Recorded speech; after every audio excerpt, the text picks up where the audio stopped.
চাকরি চুরি কিংবা নিয়োগ দুর্নীতির মামলা তার বিরুদ্ধে নেই বললেন অর্জুন সিং।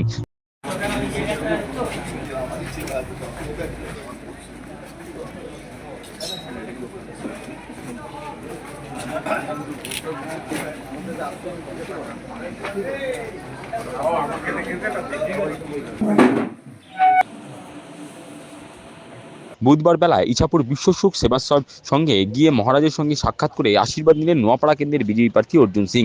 সেখান থেকে বেরিয়ে সংবাদমাধ্যমের মুখে বিজেপি প্রার্থী অর্জুন সিং বলেন, মহারাজের আশীর্বাদ নিয়েছি যাতে সমাজের আরও ভালো কাজ করতে পারি।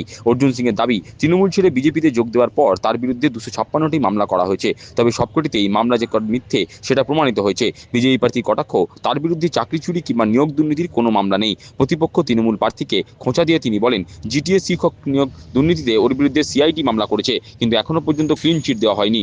যখন মমতা ব্যানার্জির সঙ্গে ছিলাম আমি, তখন একটাও কেস ছিল না। মমতা ব্যানার্জি যখন সঙ্গে ছেড়ে বিজেপিতে আসছি, তখন থেকে 256টা মামলা আছে।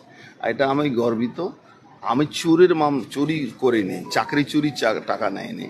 যে মমতা ব্যানার্জি আমার এগেনস্টে মামলা করেছে, মমতা ব্যানার্জি পুলিশ মামলা করেছে, আর সেই মামলাগুলো মিথ্যা প্রমাণিত হয়ে গেছে। কিন্তু ওর এগেনস্টে মমতা ব্যানার্জি মামলা করেছে, আর ওকে আজ পর্যন্ত ক্লিন চিট দেয়নি।